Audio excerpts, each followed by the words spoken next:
Bismillahirrahmanirrahim. Assalamualaikum warahmatullahi wabarakatuh.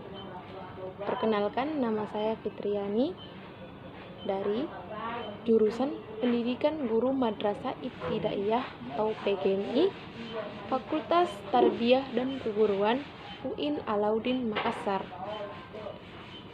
Saya berada di kelas PGMI 34. Baik, di sini saya akan membawa materi tentang sistem pernapasan pada manusia. Saya akan menjelaskan alat-alat atau alat-alat pernapasan pada manusia.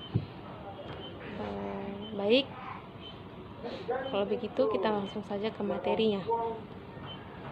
Baik, pertama-tama sebelum saya masuk ke bagian alat pernapasan pada manusia beserta penjelasannya, sebelum itu saya akan menjelaskan pengertian dari pernapasan. Sistem pernapasan pada manusia adalah sistem menghirup oksigen dari udara serta mengeluarkan karbon dioksida dan uap air. Dalam proses pernapasan, oksigen merupakan zat kebutuhan utama. Alat-alat pernapasan berfungsi memasukkan udara yang mengandung oksigen dan mengeluarkan udara yang mengandung karbon dioksida dan uap air. Tujuan proses pernapasan yaitu untuk memperoleh energi. Pada peristiwa pernapasan terjadi pelepasan energi. Sistem pernapasan pada manusia mencangkup dua hal, yakni pernapasan dan mekanisme pernapasan. Baik, kita langsung masuk saja ke alat pernapasan pada manusia. Alat-alat pernapasan pada manusia tersebut terdiri dari suatu rongga hidung, faring atau tekak, laring atau pangkal tenggorokan, trakea atau batang tenggorokan, bronkus atau cabang tenggorokan, dan pulmo atau paru-paru. Baik, yang pertama adalah hidung atau cavum nasalis. Selain sebagai salah satu organ alat pernapasan manusia, hidung juga berfungsi sebagai salah satu dari 5 indera.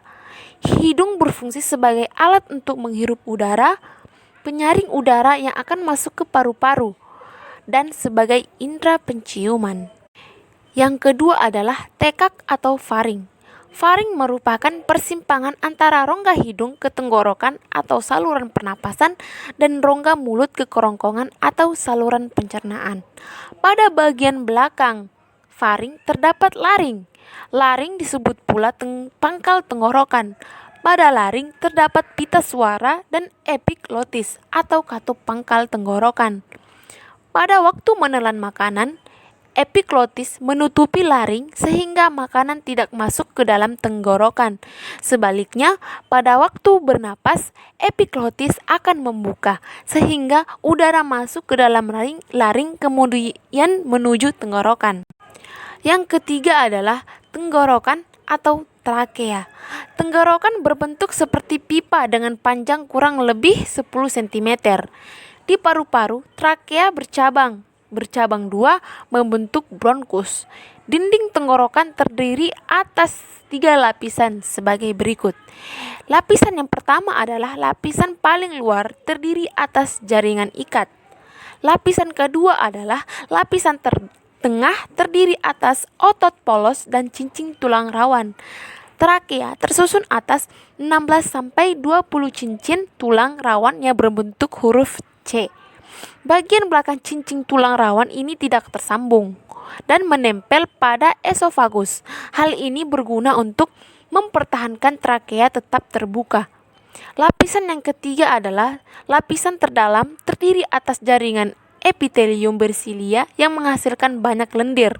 Lendir ini berfungsi menangkap debu dan mikroorganisme yang masuk saat menghirup udara. Selanjutnya, debu dan mikroorganisme tersebut didorong oleh gerakan silia menuju bagian belakang mulut. Akhirnya, debu dan mikroorganisme tersebut dikeluarkan dengan cara batuk. Silia-silia ini berfungsi menyaring benda-benda asing yang masuk bersama udara pernapasan. Yang kelima adalah cabang tenggorokan atau bronkus. Bronkus merupakan cabang batang tenggorokan. Jumlahnya sepasang, yang satu menuju paru-paru kanan dan yang satu menuju paru-paru kiri. Bronkus yang ke arah kiri lebih panjang, sempit dan mendatar daripada yang ke arah kanan. Hal inilah yang mengakibatkan paru-paru kanan lebih mudah terserang penyakit. Struktur dinding bronkus hampir sama dengan trakea. Perbedaannya, dinding trakea lebih tebal daripada dinding bronkus. Bronkus akan bercabang menjadi bronkiolus. Bronkus kanan bercabang menjadi 3 bronkiolus, sedangkan bronkus kiri bercabang menjadi 2 bronkiolus. Yang kelima adalah bronkiolus. Bronkiolus merupakan cabang dari bronkus. Bronkiolus bercabang-cabang menjadi saluran yang semakin halus, kecil, dan dindingnya semakin tipis. Bronkiolus tidak mempunyai tulang rawan, tetapi rongganya berisi lia. Setiap bronkiolus bermuara ke alveolus. Yang keenam adalah alveolus. Bronkiolus bermuara pada alveol tunggal atau alveolus. Struktur berbentuk bola-bola mungil yang diliputi oleh pembuluh-pembuluh darah. Epitel pipih yang melapisi alveolis memudahkan darah di dalam kapiler-kapiler darah mengikat oksigen dari udara dalam rongga alveolus. Yang ketujuh adalah paru-paru. Paru-paru terletak di dalam rongga dada. Rongga dada dan perut dibatasi oleh suatu sekat disebut diafragma. Paru-paru ada 2 buah, yaitu paru-paru kanan dan paru-paru kiri. Paru-paru kanan terdiri atas 3 gelambir atau lobus, yaitu gelambir atas, gelambir tengah, dan gelambir bawah. Sedangkan paru-paru kiri terdiri atas 2 gelambir, yaitu gelambir atas dan gelambir bawah. Paru-paru diselimuti oleh suatu selaput paru-paru atau pleura. Kapasitas maksimal paru-paru berkisar sekitar 3,5 liter.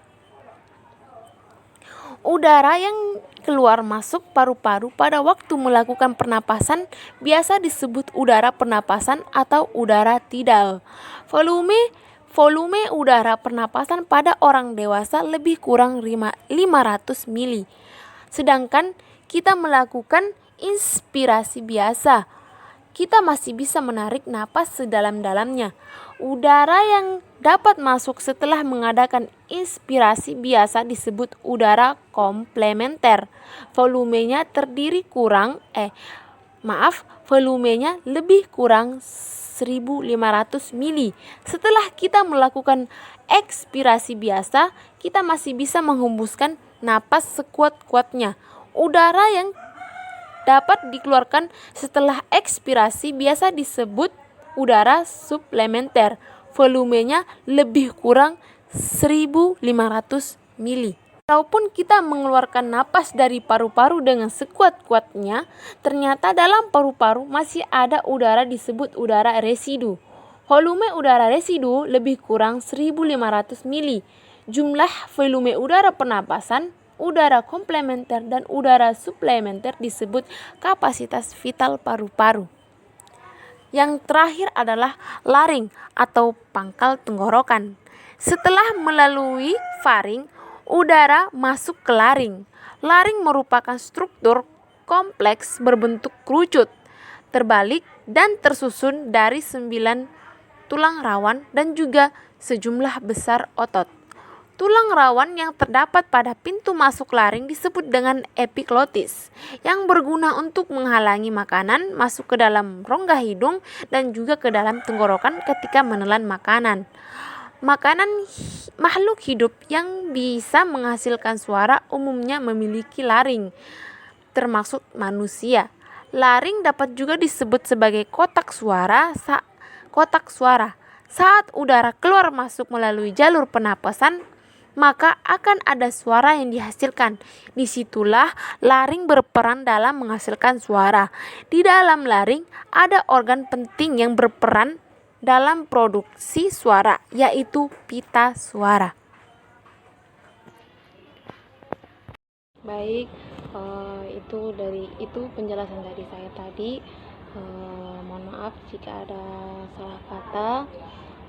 Mohon maaf juga kalau mungkin penjelasannya kurang lengkap atau kurang tepat atau apa, mohon dimaklumi. Saya juga belajar, sama-sama belajar juga sama seperti Anda. Baik, sekian, terima kasih. Wassalamualaikum warahmatullahi wabarakatuh.